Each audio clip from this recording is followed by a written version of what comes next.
क्या हो जब आपको 1000 साल बाद एक ताबूत के अंदर से निकाला जाए, जब समय पूरा बदल चुका है।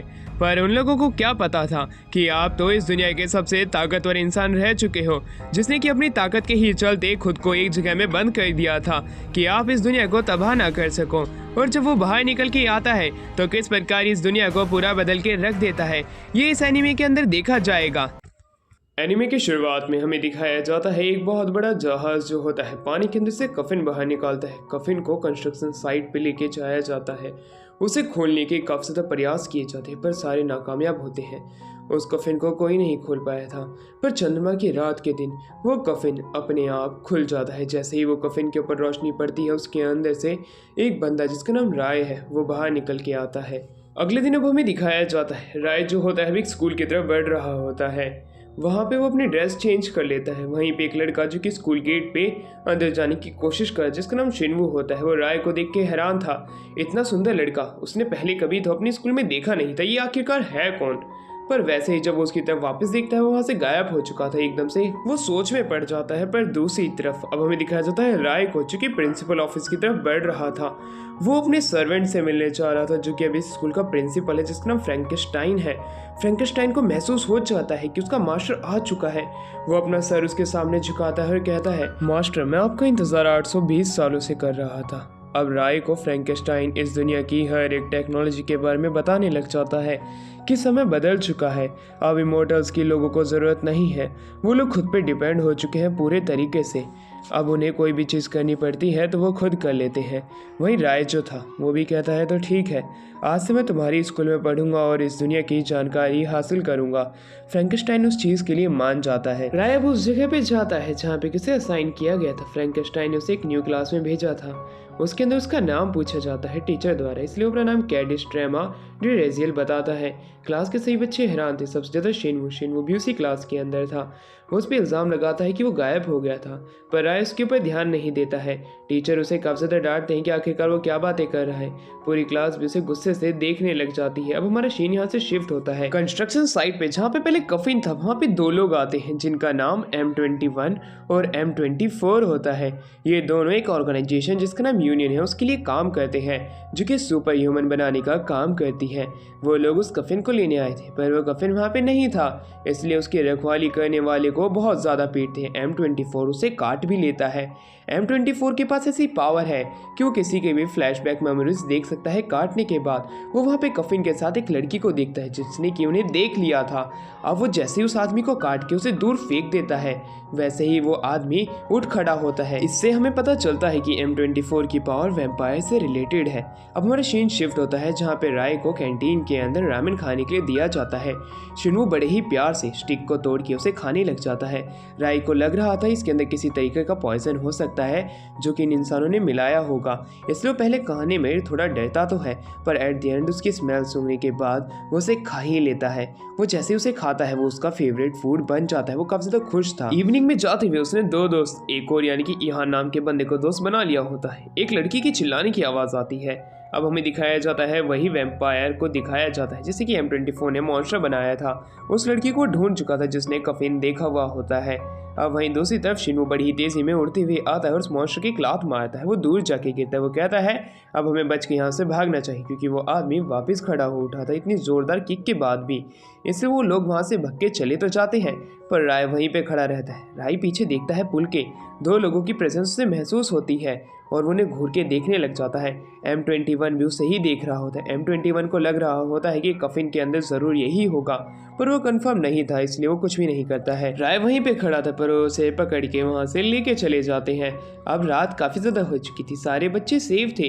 वो लड़कियों से शुक्रिया अदा करती है शिनवू को और राय को कि वो उसे बचाने के लिए है, पर इहान को कुछ नहीं बोलती है। अब एक गलियारे के अंदर M21 है M24 सी मॉन्स्टर को दिखाया जाता है जो कि कहते हैं उस लड़की के साथ अब हमें उसके दोस्तों को भी एलिमिनेट करना पड़ेगा, क्योंकि अगर मॉन्स्टर वाली बात बाहर फैल गई तब कुछ बखेड़ा खड़ा हो सकता है।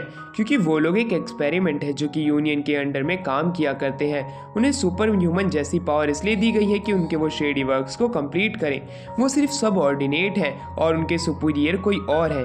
पर तभी वहाँ पे हमें दिखाया जाता है कि उनके दो सुपीरियर आते हैं जिनका नाम जैक और मैरी होता है। जैक और मैरी जो होते हैं वो उनसे सुपीरियर है। वो उन्हें कहते हैं कि तुम्हें जल्द से जल्द वो कफिन ढूंढना पड़ेगा, जो कुछ भी उसके अंदर था हमें वो जल्द से जल्द जल्द यूनियन को देना है। तुमने अगर ऐसा नहीं किया तब हम लोग तुम्हें मार देंगे, क्योंकि तुम हमारे लिए सिर्फ एक चींटी समान हो जिनके ऊपर हम एक्सपेरिमेंट करके वापस से बना सकते हैं। ये कह के वो जाने लग जाते हैं। हमें पता चलता है M21 से कि उस कफिन के अंदर कुछ ना कुछ ऐसी ताकतवर चीज़ है जो कि ज़रूर यहाँ पे तख्ता पलट कर सकती है इस पूरी दुनिया के अंदर। इसलिए वो उसकी पावर का इस्तेमाल करके खुद यूनियन को अपने हाथों से ही तबाह कर देगा। पर वो बात इन चीज़ों के बारे में इनको नहीं बताता है, क्योंकि अगर उन्हें पता चल गया तो वो उन्हें मार देंगे, जैसे कि उनके दोस्तों को मारा गया था यूनियन के अंदर। तो दूसरी तरफ अब एक टेरेस के ऊपर वो खड़े थे, जहाँ पे वो राय और उसके दोस्तों को देखते हैं। जैसे ही उनकी नज़र आपस में मिलती है, राय एकदम से उनकी तरफ देखता है, उसकी लाल आंखें चमकने लग जाती हैं। M21 को कुछ अलग ही एहसास होता है। पर जैक और मैरी वहाँ पे आके कहते हैं अब हमें जल्द से जल्द शिनवू, उस लड़की को और बाकी लोगों को ख़त्म करना पड़ेगा जिसने ये मॉन्स्टर को देखा था। ये प्लान हम आज ही एग्जीक्यूट करेंगे। उसकी ये बात सुन के वो कुछ भी नहीं कर सकते थे, क्योंकि वो तो उनके सबऑर्डिनेट थे। अब हमें दिखाया जाता है जब वो बच्चे स्कूल से घर जा रहे थे, जैक जल्दी से जाता है, उनके ऊपर हमला कर देता है M21 के साथ में। वो लोग उन्हें बहुत ही जल्दी ही बेहोश कर देते हैं और कहते हैं, जैक कहता है कि M21 तुम काफ़ी ज़्यादा अच्छे हो इन चीज़ों के अंदर। अब हमें रात के समय दिखाया जाता है, जहाँ पे फ्रैंकेनस्टाइन बैठा था, उसके फ़ोन पे मैसेज आता है। मैसेज जो था वो शिनवू के फ़ोन से किया गया था, पर करने वाला और कोई नहीं बल्कि जैक था। जैक ने उस फ़ोन से उन्हें इसलिए मैसेज किया था कि वो राय को यहाँ पे पकड़ सके, उसे भी मार सके। पर दूसरी तरफ शिनवू बचने की पूरी कोशिश करता अपने दोस्तों के साथ में। दूसरी तरफ हमें दिखाया जाता है राय और फ्रैंकेनस्टाइन निकल जाते हैं, क्योंकि मैसेज कुछ इस प्रकार था कि उन्हें शक हो जाता है कि ज़रूर उनकी जान खतरे में है, इसलिए वो निकल पड़ते हैं। तो दूसरी तरफ हमें दिखाया जाता है गोडाउन के अंदर, जहाँ पे कि बच्चे भाग के बचने की कोशिश कर रहे थे। पर तभी वहाँ पे वही मॉन्स्टर पहुँच जाता है, पर उसे जैक ख़त्म कर देता है, क्योंकि ये मॉन्स्टर उसके बीच में आ रहा था उन बच्चों को मारने से। अब जैक उन्हें मारने के लिए आगे जाता तो है, पर शिनवू अपनी पूरी कोशिश करता है उन्हें बचाने के लिए। पर एट द एंड वो एक नॉर्मल ह्यूमन था, वो उसके सामने नहीं टिक पाता है। इसलिए जैक कहता है कि तुम नॉर्मल ह्यूमन हमारे सामने बिल्कुल कमज़ोर हो, तुम हमारा कुछ भी नहीं कर सकते हो। उसकी ये बात सुन के M24, जिसके साथियों को जैक ने पहले भी एक बार मारा था, इस तरह शिनवू की ताकत को देख के, जो कि उसकी विल पावर थी, उसे काफ़ी ज़्यादा मोटिवेट कर देती है। उस समय तो M24 ने अपने दोस्तों को नहीं बचा पाया था, पर इस बार शिनवू को देख के वो बिल्कुल दृढ़ निश्चय से जैक के मुंह पे मुक्का मार देता है।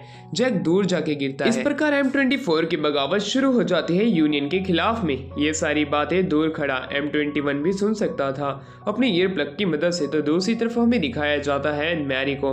मैरी जो होती है वो भी ये बातें सुन सकती थी, वो जल्दी से M21 पे अटैक कर देती है। दूसरी तरफ जैक जो होता है वो कहता है M24 तुम ताकतवर तो हो, पर तुम काफ़ी ज़्यादा कमज़ोर हो मेरे सामने।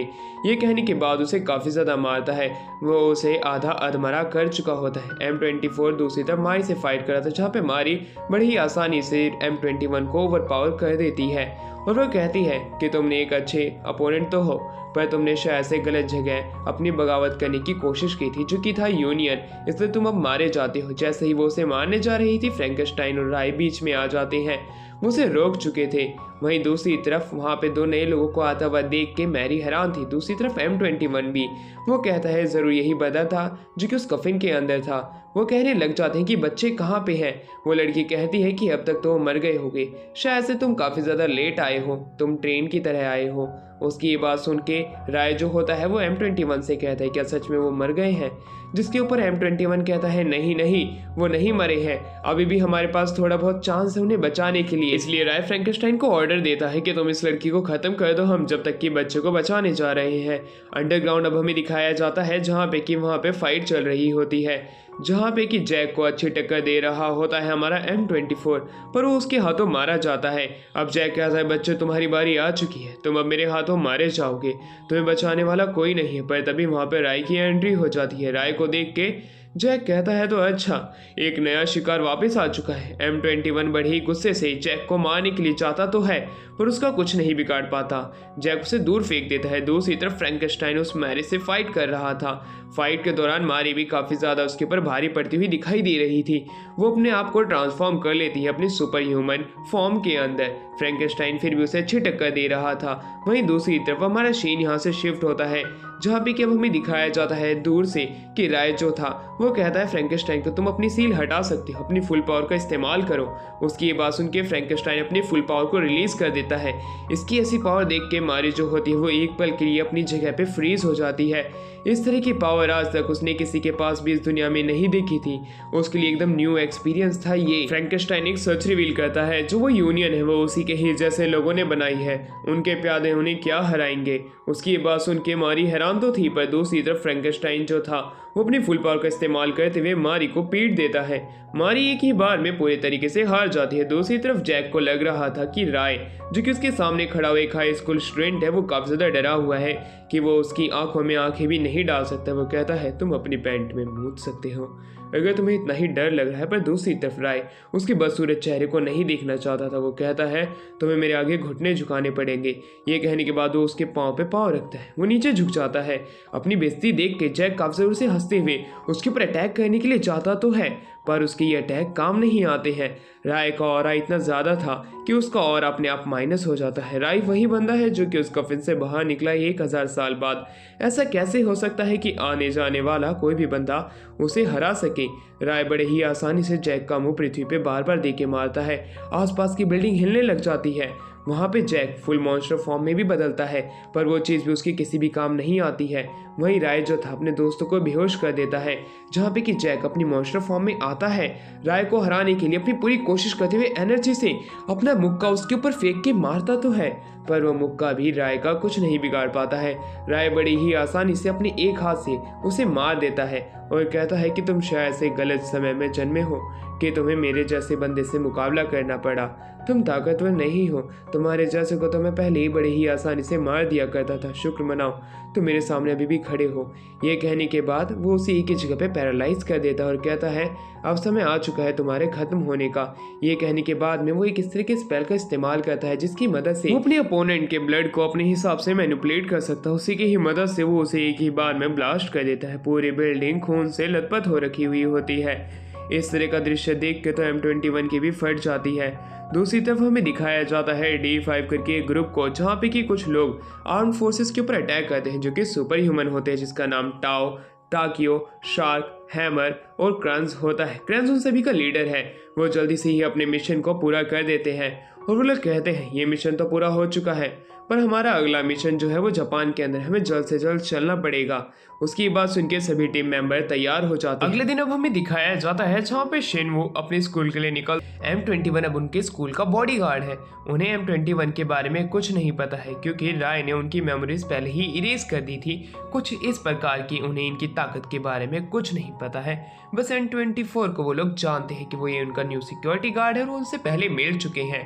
M21 को इस तरह की नौकरी फ्रैंकेनस्टाइन और राय ने दी थी क्योंकि वो जानते थे कि M21 यूनियन से बिलोंग करता है जो कि उसे ढूंढते हुए कहीं पे भी आ सकती है, पर अगर वो इनके साथ में रहेगा तब उसके ज़्यादा चांसेस रहेंगे यूनियन से बचने के, क्योंकि उसने पहले से यही सोच रखा था कि वो अपनी ज़िंदगी आराम से खुद से जिएगा और यहाँ पे इतने ताकतवर लोगों के होते हुए उसे यूनियन कैसे हाथ लगा सकती है। दूसरी तरफ राय की डेली लाइफ शुरू हो जाती है जहाँ पे स्कूल जाना लड़कियों की आंखों के आगे उनका तारा बन जाना, इस तरह की नॉर्मल चीज़ें वो रोजाना के तौर पे किया करता था। शिनवू के हाथ पे जो प्लास्टर बंधा हुआ था जो कि वो जैक की फाइट के दौरान था, उसके ऊपर वो गजब गजब के टैटू बनाता है अपने मार्कर से और ये देख के यान भी खुश था। उनकी डेली लाइफ शुरू हो जाती है जहाँ पे कि डेली लाइफ के अंदर अलग अलग टेक्नोलॉजी के सामान को जो वो इस्तेमाल किया करते थे।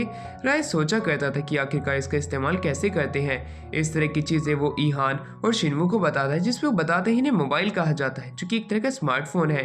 ये बड़ी ही जल्दी चीज़ों को कैप्चर करना या दूर से दूर तक बातें करना, इस तरह की नॉर्मल चीज़ों को बड़ी ही आसानी से कर देता है। पर वो ये चीज़ देख के हैरान थे कि राय को इन चीज़ों के बारे में नहीं पता है। वो सोच में पड़ जाते हैं कि आखिरकार माजना क्या है, ये तो इसी सदी का बच्चा तो है। वहीं दूसरी तरफ राय जो होता है वो फ्रैंकेनस्टाइन को बताता है कि मेरी एक इच्छा है जो कि तुम्हें पूरी करनी है। फ्रैंकेनस्टाइन जानना चाहता था कि मेरी मास्टर की क्या इच्छा है, जिसपे वो फ़ोन की बात करता है। इसलिए फ्रैंकेनस्टाइन उसे अगले ही दिन एक बढ़िया सा फ़ोन लाने का वादा करता है जो कि बहुत ही कम लोगों के पास होता है। वो टॉप का मॉडल था जिसे कि iPhone 99 कहा जाता था। iPhone 99 देख के शिनवू हैरान था। वो कहता है क्या तुमने ये चाइना से तो एक्सपोर्ट नहीं कराया है? ईहान कहता है नहीं नहीं, ये तो इंडिया वाला ही है।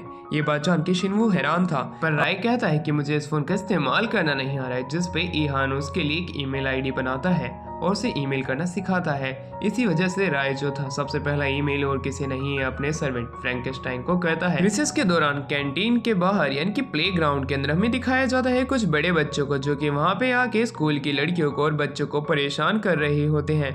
वो कहते हैं कि आखिरकार शिनवू कहाँ पे है। वहीं दूसरी तरफ राय भी आगे बढ़ रहा होता है। शिनवू बड़ी ही तेजी से उसके पास में जाता है जहाँ पे वो मसल हेड बंदा उसके ऊपर अटैक कर देता है, पर शिनवू अपने प्लास्टर वाले हाथ से बचता है।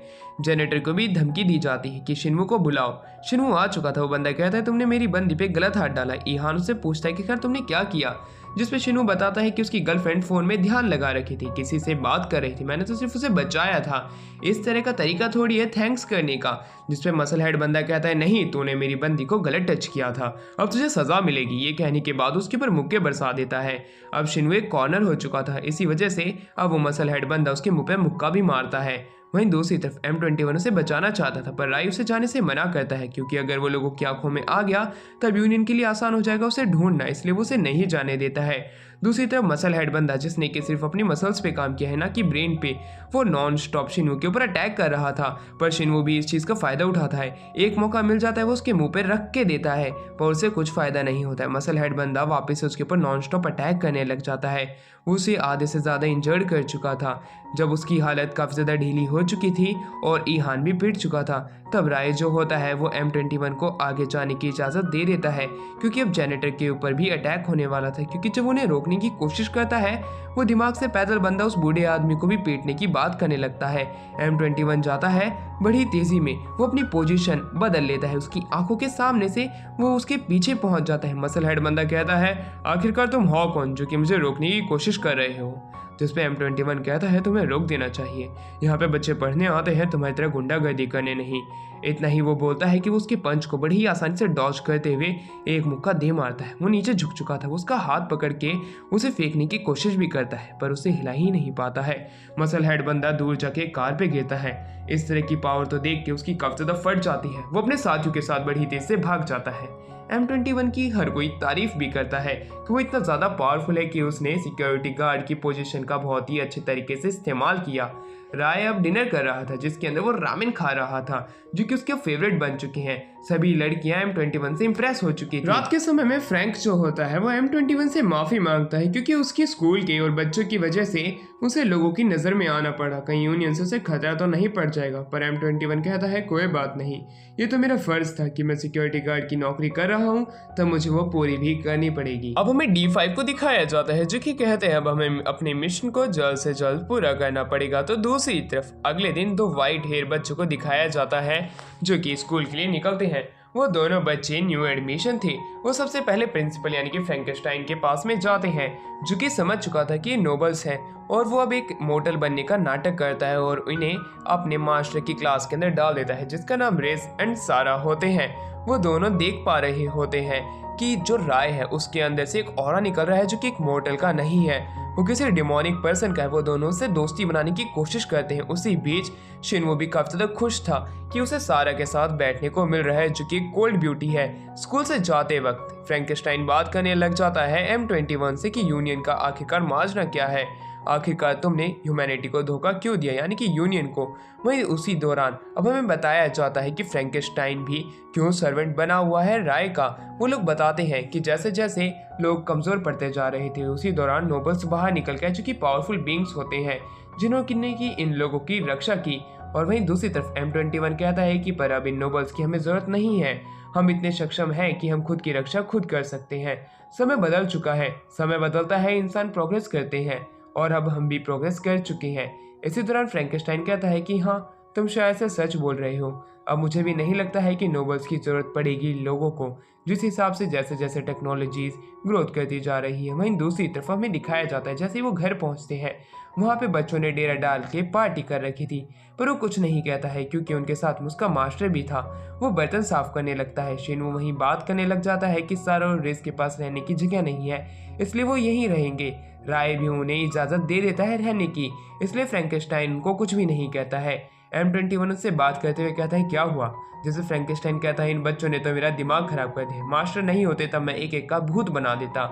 सारा उनकी मदद करने के लिए बोलती तो है पर उसे मना कर देता है बड़े ही प्यार से। सारा जाते जाते M21 का टैटू नोटिस कर लेती है जो कि यूनियन कुछ ही लोगों को देता है जो कि इनके एक्सपेरिमेंट थे। ये बात वो रिस को बताती है। रिस कहता है कि शायद से ये वही है जिसे कि यूनियन अभी ढूंढ रहा है। वहीं दूसरी तरफ हमें दिखाया जाता है कि उस कफिन के पास में D5 के लोग पहुंचते हैं। वहीं दूसरी तरफ M21 के आसपास में रिस घूमने लग जाता है। रिस कहता है तो तुम यूनियन का हिस्सा हो, क्या तुमने उन्हें धोखा दिया है? आखिरकार वो कफिन कहाँ पे, उसमें क्या था? जिसके ऊपर M21 कहता है मुझे क्या पता, तुम मुझसे ये सवाल क्यों पूछ रहे हो, मैंने यूनियन को धोखा नहीं दिया है। उसकी ऐसी बात सुनकर रिस जो था वो कहने लग जाता है कि शायद से तुम मुझे जानते नहीं हो, मुझे लोग नोबल ऐसे ही नहीं कहते हैं। और वो अपनी पावर से दिखाने लग जाता है। कहता है अगर तुम मुझे सब सच सच बता दो तो मैं तुम्हें छोड़ दूं। पर दूसरी तरफ M21 अपने वुल्वरीन जैसे पंजे बाहर निकाल के उसे डराने लगता है। दूसरी तरफ शिनवू और राय और सारा और ईहान को कुछ लोग घेर लेते हैं। वो लोग उन्हें अपने चाकू की नोक पे कहते हैं अगर तुम्हें बचना है तब तुम्हें हमारे साथ चलना पड़ेगा वरना तुम मारे जाओगे। शिनवू जो कि एक स्टड बंदा है वो उनके साथ जाता है और उनके साथ फाइट करने लग जाता है। अपने दोस्तों को एक सुरक्षित जगह पे भेजने के बाद में उनसे काफ़ी ज़्यादा अच्छी फाइट कर रहा होता है। उनके पास आयरन के पिलर्स भी होते हैं पर वो उनसे अच्छी फाइट करता रहता है और उन्हें अच्छी टक्कर दे रहा था पर उनके नंबर ज़्यादा होते हैं इसलिए एक बंदा उसे मारने के लिए जाता तो दूसरा बंदा उसे पकड़ लेता। इस प्रकार शिनवू की भी हालत काफ़ी ज़्यादा खस्तापूरी जैसी हो चुकी थी। वहीं दूसरी तरफ उसे जब वो बेहोश करने वाले थे उनमें से एक बंदे को पटकी दे देता है। इस प्रकार उसे पेट चुका था। वो बाकी बंदों को जल्द से जल्द आगे आने के लिए कहता है। वहीं M21 रिस को आगे जाने से मना कर देता है क्योंकि वो नहीं चाहता है कि इंसानों की वो मदद करे क्योंकि इंसान इतने ताकतवर हो चुके हैं कि उन्हें किसी की मदद की ज़रूरत नहीं है। एज अ शिनवू को ही वो एग्जाम्पल लेते हैं जहाँ पे कोई इतने सारे लोगों से अकेला ही फाइट कर रहा है। रिस भी ये देखना चाहता था कि शिनवू आखिरकार उसे किस तरह का मनोरंजन देने वाला है। राय भी उनकी फाइट देख रहा था। M21 कहता है कि तुमने नोबल्स ने शायद इंसानों को कमज़ोर समझा था पर उतने कमज़ोर नहीं है जितने कि होने चाहिए थे। उसी दौरान शिनवू जो था वो सभी को पीट देता है। उनका बॉस अपनी गन बाहर निकाल लेता है पर M21 जल्द से बीच में आ जाता है। वो बड़ी ही तेज़ी स्पीड से उसके आगे आता है। बंदा नहीं समझ पाता है क्या हुआ है पर उसे जल्दी से ही नॉकआउट करने के बाद M21 दूसरे बंदे के आगे बढ़ता है जिसकी आयरन रॉड को अपने हाथ से ही मोड़ देता है। इस प्रकार की पावर देख के वो सभी लोग डर जाते हैं इसलिए वो भाग जाते हैं। शिनवू भी उन सभी को पीटने लग जाता है और जो बचे हुए थे वो भी वहाँ से भाग जाते हैं। वो जीत चुके थे। अब वो सभी लोग उन सभी को हराने के बाद में अपनी घर की तरफ आगे बढ़ रहे होते हैं। वो लोग काफ़ी ज़्यादा खुश थे जहाँ पे रिस कहता है M21 को कि आखिरकार तुमने यूनियन को क्यों धोखा दिया, जिस पे M21 कहता है कि सिर्फ मैं अपनी लाइफ को जीना चाहता हूँ और कुछ नहीं। उसकी इस तरह की बात को सुन के वो उससे और क्वेश्चन नहीं करता है। रात में वो सभी लोग एक साथ बैठ के डिनर करते हैं, यूनियन के बारे में बातें करते हैं और M21 से रिलेटेड भी बातें करने लग जाते हैं। अब हमें D5 के मेंबर्स को दिखाया जाता है जिसमें टाओ जो होता है वो M21 को ढूंढ रहा होता है तो दूसरी तरफ M21 को दिखाया जाता है जो कि स्कूल के गेट पे होता है। क्लासरूम के अंदर ईहान जो होता है वो वहाँ पे शिनवू और रिस को उसके घर पे आने के लिए कहता है पर रिस जो होता है वो साफ साफ मना कर देता है कि मैं लड़कों में इंटरेस्टेड नहीं हूँ। शिनवू भी हैरान था ये बात सुन के। तो दूसरी तरफ ईहान को उसके फादर ने काम दिया था कि सर्वर्स पे ध्यान रखना पर उनके सर्वर के अंदर कोई इलीगली आने की कोशिश कर रहा था जो कि टाओ था। अब वो टाओ को रोकने की अपनी पूरी कोशिश करता है, उसमें कामयाब भी हो जाता है। टाओ उसकी हैकिंग स्किल्स से काफ़ी ज़्यादा इम्प्रेस था। उसने सोचा नहीं था कि इतने छोटे से इलाके में उसकी हैकिंग स्किल्स को टक्कर देने वाला उसे कोई मिल जाएगा। और वहीं दूसरी तरफ हमें दिखाया जाता है ईहान की तरफ में जहाँ पे कि शिनवू गलती से उसके लैपटॉप के प्लग को निकाल देता है। उस वजह से ईहान को उठ के वहाँ से जाना पड़ता और वो कहता है शिनवू को कि तुम अगली बार ध्यान देना और मेरे लैपटॉप पे नज़र बनाए रखना। जैसे ईहान वहाँ से जाता है वो उसके लैपटॉप को छेड़ने लग जाता है और उसे क्या पता था सामने से एक मैसेज आने लग जाता है जो कि और कोई नहीं टाओ भेज रहा होता है। वो उसे कहता है तुम काफ़ी ज़्यादा स्किल्स में अच्छी हो, मुझसे भी ज़्यादा। ये बात सुन के तो शिनवू की और भी ज़्यादा फट जाती है कि मैं इसे क्या रिप्लाई दूँ, ईहान भी यहाँ पे नहीं है। इसलिए शिनवू जो होता है वो हाँ में हाँ उसकी मिलाता रहता है। जब भी वो उसे मैसेज कर रहा होता है उसी के बाद में ही ईहान की वहाँ पे एंट्री हो जाती है। वो कहता है कि आखिरकार तुम क्या कर रहे हो, जिसमें उसे सारी प्रॉब्लम्स बता देता है जो किसके सामने थी। दूसरी तरफ टाओ ने तो पहले ही यहाँ के पुलिस के सर्विस में जाके M21 का पता लगा लिया होता है। वो कहता है जैक और मारी का ये सबऑर्डिनेट है, इसे भी उसी मिशन के अंदर भेजा गया था जिसके अंदर जैक और मारी को भेजा गया था पर अभी तक उन्होंने कोई भी रिपोर्ट सबमिट नहीं की है यूनियन के पास में, इसलिए हमें इसे पकड़ना चाहिए। अब हमारा सीन यहाँ से शिफ्ट होता है और अब हमें दिखाया जाता है कि घर के अंदर जहाँ पे कि M21 से रिस्क कुछ सवाल पूछ ही रहा था और वहीं दूसरी तरफ M21 उसके सवालों का जवाब देने ही वाला था M24 से रिलेटेड कि आखिरकार उसने यूनियन को क्यों धोखा दिया। पर फ्रैंक आ जाता है। फ्रैंक की वजह से वो चुप हो जाते हैं। वो लोग कचरा उठाने लगते हैं क्योंकि फ्रैंक ने उन्हें उठाने के लिए कहा था। रिस गुस्से से कहता है राय भी तो एक स्टूडेंट है, उसे भी तो कचरा उठाना चाहिए, वो बैठ के चाय क्यों पी रहा है। अब फ्रैंक जो होता है अपने मास्टर को कैसे ऑर्डर दे सकता था, इसलिए वो मना कर देता है। पर रिस के बार बार कहने पे खुद राय को उठना पड़ता है और वो आसपास का कचरा उठाने लग जाता है। अब अगले दिन फ्रैंक जो होता है राय को कुछ पैसे देता है क्योंकि वो उसके स्कूल में एक सिक्योरिटी गार्ड की जॉब कर रहा है, इसलिए उसका फर्ज बनता है उसे कुछ पैसे देने का। उसे एक पैसा भी देता है और एक पासबुक पकड़ा देता है एक कार्ड के साथ में। वो कहता है कि अगर तुम इस पैसे का इस्तेमाल करोगे तुम्हें कोई ट्रैक नहीं कर पाएगा। पर रात के समय उसके सामने शार्क और मोटू आ जाते हैं जो कि D5 के मेंबर हैं। वो दोनों इसे पकड़ने के लिए आए थे क्योंकि जैक और मैरी का सबऑर्डिनेट होने की वजह से उसे शायद से पता होगा कि आखिरकार वो पावर कहाँ पे है जिसके पीछे यूनियन पड़ा हुआ है। वो उसे शांति से चलने के लिए कहता भी है, पर उसे नहीं पता था कि ये फाइट जो है वो कुछ ज़्यादा एस्केलेट हो जाएगी। M21 पहले तो मना करता है कि वो नहीं जानता है जैक और मैरी को, ना वो उनके साथ जाना चाहता है। पर बार बार शार्क के कहने के ऊपर वो एक्सेप्ट कर लेता है कि हाँ वो उनके साथ मिशन पे तो था, पर उसे उस कफिन के बारे में किसी भी तरह की पावर के बारे में नहीं पता है जिसके बारे में वो बात कर रहे हैं। शार्क जान चुका था ये उसे झूठ बोलने की कोशिश कर रहा है। शार्क उसे धमकी दे देता है कि वो उसे मार देगा। इसी वजह से M21 को अब उससे फाइट करनी पड़ती है। दोनों के बीच में फाइट शुरू हो जाती है। दोनों 1v1 फाइट कर रहे होते हैं और D5 का जो मेंबर होता है दूसरा जो कि हैमर है वो साइड में खड़ा होता है। शार्क बड़े ही आसानी से ही M21 को हरा रहा होता है क्योंकि हर किसी को पता है कि M21 जो है वो एक तरीके का फेल्ड प्रोजेक्ट है यूनियन के लिए। तो दूसरी तरफ D5 के जितने भी मेंबर्स हैं उन्हें खास मिशन के लिए यानी कि स्पेशल मिशंस के लिए एलाइट ग्रुप बनाया हुआ है और ये उन काम को पूरा करते हैं। इसी वजह से M21 उसके सामने कमज़ोर पड़ रहा होता है। शार्क नाइफ काफ़ी ज़्यादा अच्छा चला रहा था और वो बड़ी ही आसानी से M21 को ओवर पावर कर रहा था। M21 अपने मन में कहता है अगर मुझे इसे हराना है तब मुझे अपनी टेक्निक का इस्तेमाल करना पड़ेगा, वरना कोई स्नीक अटैक से ही वो इसे हरा सकता है। पर ऐसा लग नहीं रहा था क्योंकि शार्क उसे काफ़ी जगह से कट दे देता है अपनी सुपर फास्ट स्पीड से। वो कहता है कि तुम्हारे बाकी के साथी भी इसी तरीके से ही कमज़ोर थे इसलिए वो मारे गए। अपने बाकी साथियों की बात तो सुन के M21 का दिमाग और घूम जाता है। पर पीछे रिज और सहरा आ चुके थे। रिज और सहरा के आते ही गेम पलट जाती है। शार्क कहता है कि आखिरकार तुम लोग कौन हो। रिज जो होता है वो आगे आके उसका मजाक उड़ाने लग जाता है। कहता है तेरे जैसे को मैं क्यों बताऊं कि मैं कौन हूं, तुम मेरे सामने कुछ भी नहीं। उसकी बात सुन के उस पर अटैक करने जाता तो है पर बीच में M21 आ जाता है जो कि उसके अटैक को रोक लेता है। पर तभी रिज नहीं मानता है, वो वापस से उल्टा सीधा शार्क को बोलने लग जाता है।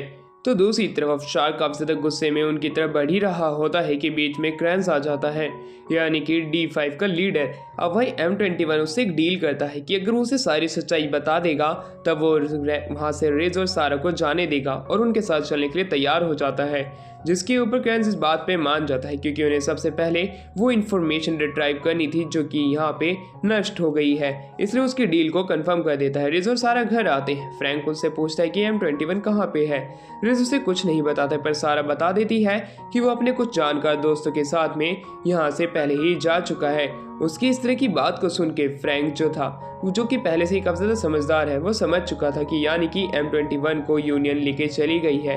मुझे बस इस बात का ही डर है कहीं M21 हमें धोखा ना दे दे क्योंकि हमने उसे अपनी सारी सच्चाई बता दी थी। वहीं D5 भी यूनियन के लिए काम करती है और राय के लिए कहीं ये चीज़ें खतरा ना बन जाए जो कि उसका मास्टर है, इसलिए वो थोड़ी बहुत चिंता कर रहा था। तो दूसरी तरफ हमारा सीन शिफ्ट होता है जहाँ की भी अब हमें M21 को दिखाया जाता है कि जिसे कि D5 के लोग टॉर्चर कर रहे थे वो से वो सारी इन्फॉर्मेशन निकलवा रहे थे जो कि जैक और मारी के पास में थी।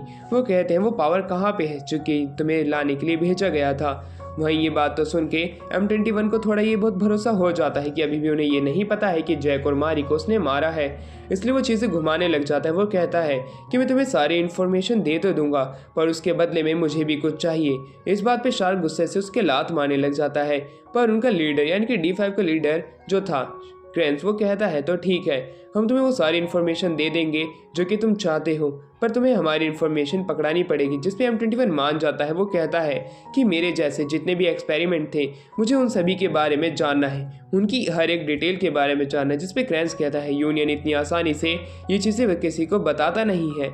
जिस पे कि M21 कहता है कि तुम्हारी टीम के अंदर पहले से ही एक हैकर है जो कि ये सारी चीज़ें पता कर सकता है, इसलिए तुम ज़्यादा तेज़ मत चलो, जितना मैंने कहा है तुम्हें वो करना पड़ेगा, तभी मैं तुम्हें इन्फॉर्मेशन दूंगा। उसकी इस तरह की बात को सुन के क्रैंस कहता है अच्छा, तो तुम्हें हमारी टीम के भी बारे में पता है कि हमारी टीम में किसका क्या काम है? तुमने शायद से अच्छी जासूसी हमारे ऊपर पहले की होगी। उसकी बात सुन के M21 कहता है नहीं, मुझे तो सिर्फ मेरे गोल्स को ही पूरा करना है, जो कि मैं पूरा करने के लिए कुछ भी कर सकता हूँ। टाओ उसकी बातों से काफ़ी ज़्यादा इम्प्रेस था। वो मान जाता है, यानी कि उनकी डील ये कंफर्म हो चुकी थी, जिसकी अंदर की जो M21 है वो उस पावर के बारे में उन्हें बताएगा, जैक और मारी के भी, पर उसके बदले में वो सारे एक्सपेरिमेंट जो कि इंसान के ऊपर किए गए थे उसके बारे में। वहीं शार्क को काफ़ी ज़्यादा गुस्सा आ रहा था रात के समय में, क्योंकि वो उन्हें वो सारी चीज़ें नहीं बता रहा था जो कि उन्हें उसे बता देनी चाहिए थी बहुत पहले ही। वहाँ पे M21 ने बताने से मना कर देता है जब तक कि उसके साथियों के बारे में उसे ना पता चल जाए, इसलिए अब वहाँ पे शार्क से मारने की धमकी देने लग जाता है। M21 कहता है तुम मुझे मार दोगे तो तुम्हें इन्फॉर्मेशन नहीं मिलेगी। तो दूसरे वक्त हमें दिखाया जाता है एक लंबे बालों वाला लड़का टाओ के साथ में आ जाता है जो कि उसे मारने से रोक देता है, जिसमें शार्क कहता है कि मैं तो इसे मार दूंगा, तुमने पहले जितने भी लोगों को छोड़ा था मैंने उन्हें भी मार दिया था। उसकी इस तरह की बात को सुन के वो लंबे बालों वाला लड़का काफ़ी ज़्यादा गुस्से में आ जाता है कि आखिरकार वो क्या कह रहा है, यानी कि उससे पहले उसने जितने भी लोगों को यहाँ से छोड़ा था, यानी कि जिनकी जान बख्श दी थी, उन्हें मार दिया गया था। वो गुस्से में अपनी गन को उसके ऊपर पॉइंट कर देता है। इसी बीच में हमें दिखाया जाता है लंबे बालों वाले लड़के के साथ में टाओ उसे रोक देता है। वो कहता है कि तुम इसे नहीं मार सकते हो, यूनियन का यही सख्त रूल है कि आम इंसानों में जिसको भी यूनियन के बारे में पता चलेगा उसे मार दिया जाएगा। इसी वजह से शार्क अनहार्म्ड रह जाता है उस लंबे बाल वाले लड़के से। तो दूसरी तरफ हमें दिखाया जाता है ईहान, रेस और शिनवू को, जो कि तीनों जा रहे होते हैं। शार्क उन पे नज़र बनाए हुए था। वो कहता है कि हमें रेस को पकड़ लेना चाहिए। वही लड़का जो कि M21 के साथ में था, वो उसे एक कोने में लेके जाते हैं और उसे ले जाने की बात करने लग जाते हैं। पर दूसरी तरफ रेस कहता है कि तुम अपने गंदे हाथ मुझ पे लगा भी मत देना, तुम्हारे पास ताकत नहीं है। ये कहने के बाद उसका फेंके हुए नाइफ को पकड़ लेता है और कहता है कि तुम मुझे मेरी पावर को इस्तेमाल करने पे मजबूर मत करो। शार्क काफी ज़्यादा गुस्से में उस पर अटैक करने लग जाता है, पर उसके हर एक अटैक को बड़े ही आसानी से रेस आराम से डॉज कर रहा था। वो अपनी पावर का इस्तेमाल करता है, उसे पैरालाइज कर देता है, पर उसकी पैरालाइज अटैक को बड़े ही आसानी से तोड़ देता है शार्क, पर उसके मुंह पे थोड़ी सी चोट लग जाती है।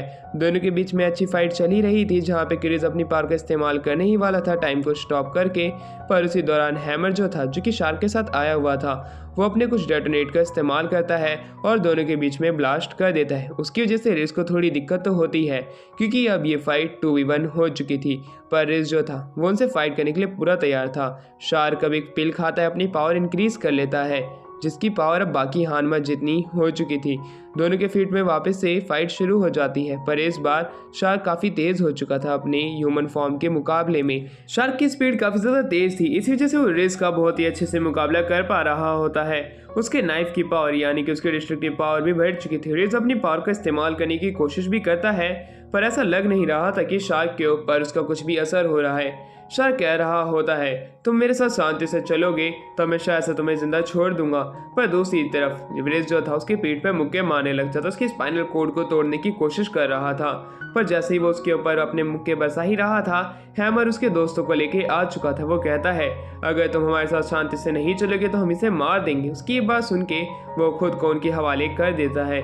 उसे एक अंडरग्राउंड बेसमेंट फैकल्टी में लेके आया जाता है, जहाँ पे कि M21 भी था। वो कहते हैं कि शायद से M21 तुम इन्हें जानते ही होगे, ये तुम्हारे स्कूल के बच्चे हैं। तो दूसरी तरफ सारा को अपने आप पता चल जाता है कि रेस किसी तरह के खतरे में है। वो कहती है कि उसके साथ मेरा मेंटल कनेक्शन टूट चुका है, यानी कि वो मर चुका है या बेहोश हो चुका है, मुझे जल्द से जल्द उसे ढूंढना होगा। ये बात फ्रैंक और राय को पता चलती है, इसलिए वो दोनों भी उसके साथ चलने के लिए तैयार होते हैं, क्योंकि रेस जो है वो बाकी बच्चों के साथ है। अगर वो भी खतरे में है तो शायद से बाकी के बच्चे भी खतरे में पड़ सकते हैं और उन्हें M21 के बारे में भी पता करना है। फ्रैंक ये सारी बातें राय से डिस्कस कर रहा था। राय कहता है तो क्या हुआ, हमें आखिरकार चलना ही पड़ेगा, क्योंकि मेरे वो दोस्त हैं। वो सारा के साथ में निकल जाते हैं, जहाँ पे सारा बड़ी ही तेज़ी से जा रही थी। दूसरी तरफ हमें दिखाया जाता है कुछ नए अपने बंदियों को जो कि D5 लेके आए हुए थे। वो कहते हैं अब हमारे पास रिज है, अगर हम इसे मारने की धमकी दे तो शायद से M21 अपना मुंह खोल देगा बिना किसी डील के। M21 जो होता है रिज को देख के काफी ज्यादा गुस्सा था क्योंकि उसकी वजह से शायद से अब उसकी डील टूट सकती है, पर वो मना कर देता है। उसकी ये बात सुन के शार्क बड़े ही गुस्से में कहता है कि तो अब मुझे लगता है कि मुझे बाकी लोगों को टॉर्चर करना पड़ेगा। अब वो एक एक करके सभी को पीट रहा था। शिनवू खड़ा होता है, वो ईहान को उठाने की कोशिश करता है, वो इसमें कामयाब भी हो जाता है। ईहान अब अपने पाँव पे यानी कि उठ खड़ा हो सकता था। वो लोग खड़े होते ही है कि उसी दौरान रेसबी को वो देख लेते कि वो भी बंदी बना हुआ है। टाओ जो होता है वो उन सभी को बचाने की कोशिश करता है, वो उन्हें छोड़ने के लिए शैंक को कहता भी है, पर शैंक जो था वो नहीं मानता है। वो कहता है कि मैं इनमें से किसी को भी नहीं छोड़ने वाला हूँ, मुझे सबसे पहले तो इन्फॉर्मेशन चाहिए, उसके बाद मैं देखूंगा कि इनमें से मुझे किसको मारना है। वहीं दूसरी तरफ टाओ कहता है कि हम इनकी मेमोरीज मिटा भी सकते हैं, पर शैंक कहता है कि नहीं, हमें मिटानी नहीं है, मैं इनको मार के रहूँगा।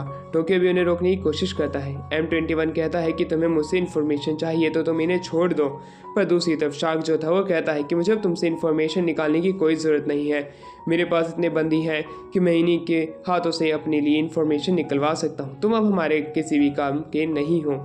उसकी ये बात सुन के वो सभी लोग हैरान थे कि आखिरकार ये क्या कह रहा है, पर ये शार्क की एक चाल थी। टाओ बीच में आके कहता है कि तुम इनमें से किसी दो को जाने दो जो कि अभी अभी आए हैं, तो कोई बात बन सकती है, पर शार्क तब भी नहीं मानता है। शार्क कहता है कि मैं इन्हें मार के रहूँगा। ये कहने के बाद में वो M21 के पास में बढ़ने लग जाता है टाओ को हटा के, पर शिनवू बीच में आके उस बंदे को रोकने की कोशिश करता है, पर उसके लात मारता है और वह कहता है कि तेरी हिम्मत कैसी बीच में आने की। ईहान के सामने रिज आ जाता है, इसी वजह से वो रिज को नहीं पीट सकता था क्योंकि रिज का पता नहीं कब वो अपनी पावर का इस्तेमाल करके इन्हें पीट दे, इसलिए वो सारे अभी रुके हुए थे। रिज कहता है कि मैं तुम्हें सारी चीज़ें बताने के लिए तैयार हूँ। ये बात सुन के शार्क और भी ज़्यादा खुश हो जाता है क्योंकि इसे भी पता है कि उस पावर के बारे में। वहीं दूसरी तरफ हमें दिखाया जाता है शिनवू उस लंबे बाल वाले आदमी यानी कि शार्क से फाइट कर रहा था। M21 जो कि बस खड़ा खड़ा ये सब होता हुआ देख रहा था कि ये सब आपस में फाइट कर रहे हैं और वो सिर्फ खड़ा ही है। जहाँ पे क्रिस बेहोश हो चुका था, शिनवू उसके सामने अकेला खड़ा था। शार्क उसका गला पकड़ के उसे मारने ही वाला था कि ईहान उसे जाके रोकने की अपनी पूरी कोशिश करता है, पर ऐसा लग रहा था कि उसकी ये कोशिश बस एक नाकामयाब कोशिश ही बन के रह जाएगी क्योंकि वो एक सुपर ह्यूमन है और एक मोर्टल इंसान उनका कुछ भी नहीं बिगाड़ सकता है। क्रिस कहता है कि तुम उस मोर्टल को छोड़ दो, तुम मुझे मार सकते हो उसके बदले में। उसकी ये बात तो सुन के M21 का सर घूम जाता है, वो उनसे फाइट करने के लिए तैयार हो चुका था। वो जल्दी से जाके शार्क के हाथ के ऊपर कट लगा देता है। तो दूसरी तरफ सारा भी जो होती है वो अंडरग्राउंड फैकल्टी की तरफ बढ़ने लग जाती है। उसे अब वहीं पे हैमर मिल जाता है जो कि D5 का एक मेंबर है। D5 के मेंबर से पूछते क्या आखिर तुम्हारे यहाँ क्या काम है, जिस पर वो कहते तुम मेरे हाथ से हट जाओ वरना मैं तुम्हें मार दूंगी। अब वो अपने हाथों में डेटोनेट लेके खड़ा था, वो उस पर फेंक देता है, गेट ब्लास्ट हो जाता है और वो वहाँ पे गेट बंद हो जाता है। हैमर कहता है वो अंदर नहीं आ सकती है, पर सारा अपनी पावर का इस्तेमाल करती है। वो जगह जिसकी वजह से गेट बंद था वो उसे काट देती है। उस कटने का निशान हमें हैमर तक को दिखाई पड़ जाता है। हैमर वापस से उसके ऊपर कुछ बम फेंक देता है। तो दूसरी तरफ सीन शिफ्ट होता है जहाँ पे कि राय और फ्रैंक जो थे उसी फैकल्टी की बिल्डिंग के सबसे ऊपर आते हैं, जहाँ पे कि पहले से ही पर्पल उनका इंतज़ार कर रहा था। पर्पल जिसका नाम हमने अभी ही रखा है, वो कहता है कि मैं तुम्हें आगे नहीं जाने दूंगा, अगर तुम्हें आगे जाना है तो तुम्हें मुझे मारना पड़ेगा। उसकी ये बात सुन के फ्रैंक उससे फाइट करने के लिए आगे जाता है क्योंकि मास्टर के सर्वेंट के होते हुए मास्टर को क्यों आगे बढ़ के कदम उठाना पड़े, इसलिए उन दोनों के बीच में फाइट शुरू हो जाती है जहाँ पे कि पर्पल जो था वो फ्रैंक को एक अच्छी टक्कर दे रहा होता है। फ्रैंक कहता है कि क्या अभी भी यूनियन में तुम्हारे जैसे ही अच्छे खासे ताकतवर लोग हैं। दोनों के बीच में फाइट काफ़ी ज़्यादा अच्छी चल रही होती है, दोनों अपनी नॉर्मल पावर का इस्तेमाल कर रहे होते हैं, जहाँ पे कि फ्रैंक का अपर हैंड हमें दिखाई पड़ता है पर्पल से फाइट करते हुए। पर पर्पल जो होता है वो अपने साइंटिफिक वेपन्स का इस्तेमाल करते हुए उसको भी एक अच्छी टक्कर दे रहा होता है। फ्रैंक को मौका मिल जाता है एक अच्छी किक रखने का, वो उस चीज़ के लिए आगे बढ़ता भी है, पर उसी दौरान जो पर्पल था वो अपनी गन को उसके सर पे पॉइंट कर देता है और वो उसको फायर करने लग जाता है, पर उससे फ्रैंक बच जाता है। उसकी स्पीड काफ़ी ज़्यादा तेज़ थी जो कि बुलेट से छू नहीं पा रही थी। उसी दौरान दोनों अपनी अब फुल पावर का इस्तेमाल करने लग जाते क्योंकि उन्हें पता था कि अगर वो अपर सरफेस पावर का इस्तेमाल करेंगे तो दोनों में से कोई नहीं जीतने वाला है, सिर्फ उनका स्टेमिना कम होगा। इस वजह से पर्पल डी पिल को खा लेता है। उसकी पावर अब पहले से काफ़ी ज़्यादा गुना बढ़ चुकी हुई होती है उसकी स्पीड के साथ में। वो कहता है कि सबसे पहले मैं तुम्हें हराऊंगा, उसके बाद मैं वो जो दूसरा बंदा था जो गया है उसे हराऊंगा। ये बात सुन के फ्रैंक जो था वो अपनी फुल पावर का इस्तेमाल कर लेता है। दूसरी तरफ हमें M21 को दिखाया जाता है जो कि शार्क को रोकने की अपनी पूरी कोशिश कर रहा था। शार्क जो था बड़ी ही आसानी से उसे वापस से ओवर पावर करने लग जाता है जैसे कि उसने उसे पहले किया था। M21 जो कि अब उसके सामने हारा हुआ लग रहा होता है, वो अब कहता है कि शायद से अब हमें फाइट को अपने नेक्स्ट लेवल पे लेके जाना चाहिए। शार्क जो था उसे मारने ही वाला था। M21 उसके हाथ को रोक लेता है और उसके नाइफ से वो दूर हो जाता है, कहीं वो नाइफ उसके लग ना जाए। वो उन बच्चों को वहाँ से निकलने के लिए कहता है, पर इसी दौरान D5 के काफ़ी सारे मेंबर्स वहाँ पे होते हैं इसलिए उनका निकलना नामुमकिन है। वो ये बात M21 को बताते हैं। M21 अब सोचने लग जाता है कि आखिरकार मैं इन्हें कैसे बचाऊं, पर उसी दौरान अब हमें दिखाया जाता है कि वो अपने घुटनों के बल गिर जाता है। घुटनों के बल गिरना यानी कि तुम अब पहले ही बैटल लड़ने से पहले ही हार चुके हो। तो दूसरी तरफ अब जो जैक शार्क था उसके सामने रिज जो था वो अपनी बंदिशों को तोड़ देता है। वो अपनी पावर का इस्तेमाल करके बड़े ही आसानी से उसे एक पंच में लिटा देता है। वो M21 को संभालता है, पर उसे क्या पता था उसने जो एक पहले पिल खाई थी वो वापस से उसी पिल का इस्तेमाल करता है और अपनी पावर को काफ़ी कई गुना बढ़ा लेता है जैसे कि पर्पल ने अपनी पावर को बढ़ाया था। दोनों के बीच में फाइट शुरू हो जाती है जिसके अंदर रेस का अभी भी अपर हैंड था क्योंकि अब उसे गुस्सा आ रहा था, क्योंकि उसने पहले तो सोचा था कि M21 उनका बंदी होगा इसलिए वो ज़्यादा कुछ नहीं कर सकता था। उसी दौरान हमें दिखाया जाता है उनका जो लीडर था जिसका नाम क्रेंस है वो भी उस पिल को खा लेता है। इसी दौरान अब वहाँ पे 2 डी पिल खाने वाले बंदे हो जाते हैं जो कि D5 के बंदे थे, पर उसी दौरान क्रेंस जो था वो वहाँ पे शार्क को मार देता और उसकी सारी एनर्जी को अपने अंदर एब्जॉर्ब कर लेता है। उसके बाद वो पहले से ज़्यादा ताकतवर बन जाता है। इस वजह से रेज अब उसके ऊपर अटैक करने तो जाता है पर उसके अटैक उसके ऊपर काम नहीं आते। रेज काफ़ी ज़्यादा हैरान था कि आखिरकार ये क्या हो रहा है, उसके अटैक इसके ऊपर काम क्यों नहीं आ रहे हैं। उसी दौरान अब श्रैंक जो था वो कहता है कि शायद से तुमने एक गलत बंदे को चुन लिया फाइट करने के लिए, तो मेरे ख्याल से आप मरने वाले हो। ये कहने के बाद में क्रेंस जो था वो उसके हर एक अटैक को डॉज बड़े आराम से कर लेता है। उसकी स्पीड काफ़ी ज़्यादा बढ़ गई थी क्योंकि उसने श्रैंक की सारी पावर एब्जॉर्ब कर ली थी। अब रेस ज़मीन पे आ गिरा था। वहीं पे क्रेंस जो था उसे मारने के बाद M21 की तरफ बढ़ ही रहा था कि उसी दौरान राय की एंट्री हो जाती है। राय जैसे ही वहाँ पे आता है वो हर जगह अपने साथियों को इधर से उधर पड़ा पाता है। वो काफ़ी ज़्यादा गुस्से में था, पर दूसरी तरफ क्रेंस को लग रहा था कि यही शायद से वो लड़का होगा जो कि इनका लास्ट मेंबर है। वो उसे ही मारने के लिए आगे जाता है पर राय के सामने वो झुक जाता है। दूसरी तरफ पर्पल जो था वो भी फ्रैंक से फाइट कर रहा था। उसने फ्रैंक को कह दिया था कि तुम्हें मारने के बाद मैं राय को मारने के लिए जाऊँगा जो कि तुम्हारा साथी है। ये सुन के फ्रैंक अपनी फुल पावर का इस्तेमाल करता है। तो दूसरी तरफ हमें सारा को दिखाया जाता है जो कि अपने सोल वेपन से हैमर को मार देती है। वो बाहर आके देखती है कि वहाँ पे फ्रैंक जो है वो भी एक नोबल है यानी कि इमोर्टल जो कि पर्पल से फाइट कर रहा है, और वहीं पर्पल जो था वो अब उसके सामने कमज़ोर पड़ने लग जाता है। पर उसे उसी दौरान अपनी बहन की यादें आने लग जाती जो कि उसने उसके साथ बिताई थी। इस वजह से वो उसके अटैक को डॉज कर लेता है और उसके मुंह पे गन पॉइंट कर देता है। उसका असर फ्रैंक पे भी होता है, उसके चेहरे पे स्क्रैच आ जाता है। तो दूसरी तरफ सारा जब तक उनके पास में जाती है वो देख पाती है कि जो पर्पल है वो ज़मीन पे लेटा हुआ है और फ्रैंक ने उसे हरा दिया है। वो ये देख के समझ जाती है कि एक नोबल है। तो दूसरी तरफ फ्रैंक भी समझ जाता है कि सारा एक नोबल हाउस की हेड है। ये कहने के बाद दोनों आपस में बात नहीं करते हैं क्योंकि अभी पर्पल बोल रहा था। पर्पल कहता है कि तुम लोग मुझे तो मार दो पर तुम शिन्वू को बचा लो। शिन्वू ने मेरी एक दिन जान बचाई थी जब मैं एक एले में था। तुम जल्द से ही बैकग्राउंड फैकल्टी के अंदर जाओ। ये बात सुन के वो वहीं के लिए निकल जाते हैं। तो दूसरी तरफ हमें दिखाया जाता है क्रेंस को। क्रेंस जो था वो राय पे अटैक करने के लिए जाता तो है पर राय उसके हाथों को रोक लेता है। इस तरह की पावर उसके लिए हैरान कर देने वाली थी। अब उस पर स्लैशेस का इस्तेमाल भी करता है पर उसका असर नहीं होता है। वो टाओ को कहता है कि तुम जल्दी से डी पिल खाओ और अपनी एनर्जी मुझे दे दो।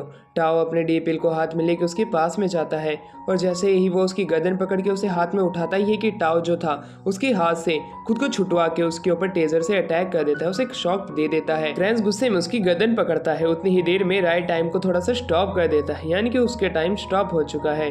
अब वहाँ से इतनी ही देर में टाओ बच के निकल आता है, जहाँ पे ईहान उसकी मदद करता है। राय ने उन्हें प्रोटेक्ट करने का वादा किया था, इसीलिए वो ब्लड मैनिपुलेट करने की टेक्निक का इस्तेमाल करता है और क्रैंस के ऊपर अटैक कर देता है। रिज ये देख के हैरान था, ये तो एक नोबल पावर है, इसके पास ये पावर कहाँ से आई। वो शॉक में था कि यहाँ पे राय भी एक नोबल है। वहीं दूसरी तरफ राय ने क्रैंस को एक ही बार में हरा दिया होता है। इस तरह की हार तो देख के क्रैंस भी हैरान था कि वो इसके सामने 1 मिनट भी नहीं टिक पाया। अगले दिन में दिखाया जाता है जहाँ पे पर्पल M21 दोनों जिंदा थे, उनके सिर पे बैंडेजेस बंधी थी। तो दूसरी तरफ हमारा सीन शिफ्ट होकर राय की तरफ में आता है। राय की जो पावर थी उसने कुछ ज़्यादा ही यूज़ कर ली थी, उसके मुंह से खून निकल रहा था। फ्रैंक वहाँ पे आता है। फ्रैंक को राय कहता है कि तुमने पिछले दिन पावर मुझसे बिना पूछे क्यों इस्तेमाल की, जिसके ऊपर फ्रैंक माफ़ी मांगता है क्योंकि उसने एक ऐसी प्लेज ली थी कि वो अपनी फुल पावर का इस्तेमाल तभी इस्तेमाल करेगा जब मास्टर उसे इजाज़त देंगे। पर इस बार उन्होंने उसका रूल तोड़ा है, इसलिए वो किसी भी तरह की पनिशमेंट के लिए तैयार होता है। पर उस चीज़ के लिए राय मना कर देता है क्योंकि अभी तक फ्रैंक उसके साथ रहता हुआ आया है और अब वो उसके एक अच्छा खासा दोस्त बन चुका है। अब उसके बीच में वो सर्वेंट वाला रिश्ता नहीं रहा। ये कहने के बाद वो डिनर के लिए जाते हैं। सभी लोग एक जगह बैठ के खाना खाते हैं जहाँ पे कि टाओ भी था। वहीं ये सब आपस में बातें करने लग जाते हैं। वहीं हमें M21 को दिखाया जाता है जो कि सोच रहा था क्या सच में मुझे इन लोगों से अलग हो जाना चाहिए। पर दूसरी तरफ अब हमें दिखाया जाता है कि राय वहाँ पे आता है जो कि M21 को उसकी फुल पोटेंशियल की पावर तक लेके जाता है। M21 को इस पावर की जरूरत थी क्योंकि अभी तक जितने भी विलन थे वो सभी से ताकतवर थे। दूसरी तरफ अब हमारा सीन शिफ्ट होता है जहाँ पे हमें दिखाया जाता है हैकर को और पर्पल को, जो कि दोनों बात कर रहे थे। उसी बीच हैकर एक सच रिवील करता है कि पर्पल की जो बहन है सिर्फ वो उसका एक भ्रम है जो कि यूनियन ने उसके दिमाग में डाला है, उसी की ही मदद से वो यूनियन के लिए काम करता रहे। ये बात जान के वो काफ़ी ज़्यादा दुखी था। तो दूसरी तरफ सीन शिफ्ट होता है जहाँ पे कि M21 के बारे में एक और हैकर चीज़ रिवील करता है कि उसके जितने भी साथी थे जो भी एक्सपेरिमेंट का हिस्सा थे उनकी सारी फाइल्स को मिटा दिया गया है, इसलिए उसके लिए नामुमकिन है उसके साथियों को ढूंढना। इसलिए वहीं अब M21 जो होता है फ्रैंक से माफ़ी मांगने लग जाता है जो कि उसकी पिछली जितनी भी गलती थी, पर राय जो था वो उसे माफ़ कर देता है। वहीं फ्रैंक जो था यहाँ पे 2 लोगों को और नौकरी दे देता है जो कि थे पर्पल और हैकर। वहीं हमें अब शिन्वू को दिखाया जाता है जो कि अपने स्कूल के लिए जब आते हैं वहाँ पे हैकर, पर्पल और M21 को देख के हैरान थे। अब वो तीनों काफ़ी ज़्यादा फेमस थे यहाँ पे लड़कियों में क्योंकि वो काफ़ी ज़्यादा सुंदर दिखा करते हैं। अब ये चीज़ देखने के बाद में वो और भी ज़्यादा हैरान हो जाते हैं जब राय वहाँ पे आता है कि उसी के पीछे वापस से लड़की सारी बावली हो जाती है। अब शिन्वू जो था वो कहने लग जाता है मुझे भी तो कोई पसंद है, अब मेरा क्या होगा इस दुनिया के अंदर। जिस पे ईहान उसे एक आइडिया देता है कि हमें ये सारी चीज़ें राय और बाकियों से पूछनी चाहिए क्योंकि वो काफ़ी ज़्यादा फेमस है। शिन्वू भी गुस्सा था कि आखिरकार यही लोग फेमस क्यों हैं, मैं भी तो ताकतवर हूँ, मुझे भी तो लड़कियाँ पसंद करनी चाहिए। जिसके ऊपर ईहान उससे पूछता है कि आखिरकार उसे कौन पसंद है, जिस पर वो सारा की तरफ देखता है। वो समझ जाता है कि हाँ इसे सारा ही पसंद है जो कि इसकी लीग से बाहर है, जो कि कोल्ड ब्यूटी है। वो राय से पूछता है कि वो लड़कियों में इतना फेमस क्यों है, पर उनमें से कोई भी उसे नहीं बता सकता था क्योंकि पहले से ही ये तीनों गॉड गिफ्टेड थे और राय तो पहले से ही गॉड गिफ्टेड था। ईहान उन सभी से टेक्निक पूछने लग जाता है कि लड़कियों को हम कैसे पटा सकते हैं, जिसमें वो शुरुआत में तो मना करते हैं पर बाद में वो सारे लोग आपस में एक जगह बैठते हैं, थोड़ी बहुत राय करते हैं कि आखिरकार वो शिन्वू की किस तरीके से मदद कर सकते हैं। पर राय की बात से हर कोई हैरान था कि राय चाहता है कि ये लोग उसकी मदद करें। राय ने कभी भी उन लोगों की मदद नहीं मांगी है पर इस बार मांगी है तो उन्हें मदद करनी ही पड़ेगी। अब वहीं हमें फ्रैंक को दिखाया जाता है। फ्रैंक के पास में वो सभी लोग वापस से आते हैं क्योंकि फ्रैंक भी दिखने में बहुत ही ज़्यादा सुंदर है। उसके भी जवानी में काफ़ी सारी गर्लफ्रेंड्स रही होगी पर उन्हें क्या पता था ये तो सिग्मा मेल है, इसकी आज तक कोई भी गर्लफ्रेंड नहीं है, ये पहले से ही गॉड गिफ्टेड है, इसी वजह से इसके पास बस लड़कियां मंडराती रहती हैं, इससे बात करने का तरीका नहीं है। पर तभी वो एक अच्छा आइडिया देता है कि शायद से शिन्वू को उसके लिए एक अच्छा सा लेटर लिखना चाहिए जिसमें वो अपनी प्यार भरी बातें लिख सकता है। वो रिज के पास जाता है। रिज के साथ वो हमेशा रहती है तो रिज को उसकी फेवरेट चीज़ें पता होंगी, पर रिज उन्हें बताने से मना कर देता है क्योंकि M21 उसके साथ था और M21 से उसकी जमती नहीं थी। उन दोनों के बीच में वहीं पे लड़ाई होने लग जाती है। इसी बीच वो रिज के जितने भी बातें थे उन सभी को छोड़ देते हैं पर राय बीच में आकर रिज को मना लेता है। अब वो सारे लोग लाइब्रेरी के अंदर आते हैं, एक लेटर लिखने में शिन्वू की मदद करने लग जाते हैं। शिन्वू को लेटर फॉर्मल तरीके से लिखना नहीं आ रहा होता है, वो काफ़ी सारी गड़बड़ी कर रहा था, इसलिए वो उसको वहीं पे मोड़ के वहीं फेंक देता है और वो जहाँ पे वो फेंकता है उस जगह पे राय पहले से ही था। अब हमारा सीन यहाँ से शिफ्ट होता है। अब हमें एक बास्केटबॉल कोर्ट में दिखाया जाता है जहाँ पे वो सभी लोग बास्केटबॉल खेल रहे थे, क्योंकि खेलते खेलते शायद से वो सारा को इम्प्रेस कर सकता है अपनी टेक्निक से। पर वहाँ पे वो इतने लोगों को लेके आया था जो कि उससे पहले ही ताकतवर थे। जैसे ही राय ने बॉल पकड़ी थी, उसका ऑरा तो देख के सभी लोग पहले से ही हैरान हो गए थे कि अब हम इससे कैसे बॉल छीनेंगे। वहीं राय जो था खड़ा होता है और अपनी बॉल को आगे की तरफ फेंक देता है। अब रिज अपनी बॉल को लेके आगे जाने लग जाता है, जहाँ पे टोको उसे रोकने की कोशिश तो करता है, पर बॉल वापस से राय के हाथ में आ जाती है। राय बड़े स्टाइल से उस बॉल को पकड़ रहा होता है और रिज भी अपनी गेम खेलने लग जाता है। उसी बीच उसके सामने M21 आ जाता है। M21 से उसकी जमती नहीं है, जैसा कि हमें पता है, इसलिए अब उन दोनों के बीच में एक तरह की राइवलरी शुरू हो जाती है। सिर्फ रिज और M21 ही उस कोर्ट के अंदर खेल रहे थे ऐसा लगने लग जाता है, क्योंकि वहाँ पे शिन्वू के पास में बॉल नहीं आ रही थी। ऐसा लग रहा था कि जैसे कि शिन्वू सिर्फ वहाँ पे खड़ा होकर उन्हें खेलते हुए देख रहा है। अब एक एक करके उसके पास बॉल तो आती है, पर टाइम ओवर हो जाता है। पर जब भी उसकी बारी आती, कोई ना कोई बीच में आके उससे उसकी बॉल ले लेता। पर्पल भी ऐसा ही करता है और वहीं ये देखने के बाद में शिन्वू काफी ज्यादा परेशान हो जाता है कि आखिरकार मैं इन लोगों के साथ क्यों खेल रहा हूँ, सारे के सामने इन्होंने तो मेरी बेइज्जती करा दी। ये देखने के बाद शाम के समय हमें दिखाया जाता है, जहाँ पे ईहान उसका हौसला बढ़ा ही रहा था कि तभी पीछे से वहाँ पे सारा की एंट्री हो जाती है। सारा को इसके साथ आते हुए देख के वो हैरान था, पर सारा उसे उसका नोट पकड़ाती है और वहीं ये देखने के बाद शिन्वू एकदम से लाल पीला हरा नीला हो जाता है। सारा उसे वो चीज़ पकड़ाते हुए स्माइल भी करती है और वो कहती है, अगर तुम्हें कुछ लिखना था उससे बढ़िया मेरे मुंह पे बोल देते, वो ज़्यादा अच्छा रहता। इस तरह की बात सुन के शिन्वू कहता है, अच्छा मैं वो तुम्हारे लिए नहीं लिख रहा था। ये बात सुन के सारा थोड़ा स्माइल करती है और वो कहती है तो ठीक है। ये कहने के बाद वो चली जाती है। वहाँ पे शिन्वू काफ़ी ज़्यादा खुश था कि ये चीज़ देख के कि सारा उसके सामने हंसी है। अब ये सारी चीज़ें वो सभी लोगों को बताता है।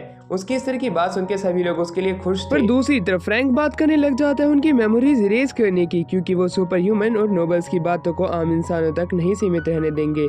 अगर ये बात अगर उन्हें याद रहेगी तो कोई ना कोई उनके ऊपर हमला करता रहेगा। यूनियन के भी लोग उसके ऊपर हमला कर सकते हैं, इसी वजह से उसकी यादें रीराइट करी जाएंगी। ईहान नहीं चाहता था, पर उनके बार बार समझाने पे वो लोग मान जाते हैं। राय उनकी मेमोरीज रीराइट कर देता है। तो अगले दिन अब हमें दिखाया जाता है लुडोनिया नाम की जगह पे, जहाँ पे गेजुअल नाम का एक बंदा जो कि एक फैमिली लीडर है, वो रिज के ग्रैंडपा है। जैसे ही वो स्कूल में पहुंचता है, वहाँ पे फ्रैंक और राय को उसकी प्रेजेंस महसूस हो जाती है। अपने ग्रैंडपा को देख कर रिज अपना सर झुका लेता है। ये देखने के बाद उसके ग्रैंडपा गुस्से से कहते हैं, आखिरकार तुम इंसानों के साथ क्या कर रहे हो। पर उसी समय वहाँ पे फ्रैंक की एंट्री हो जाती है। फ्रैंक को देख के तो गेजुअल काफी ज्यादा गुस्से में था, पर वो उससे लड़ाई नहीं कर सकता था। इनकी पास्ट में कुछ स्टोरीज रह चुकी हैं।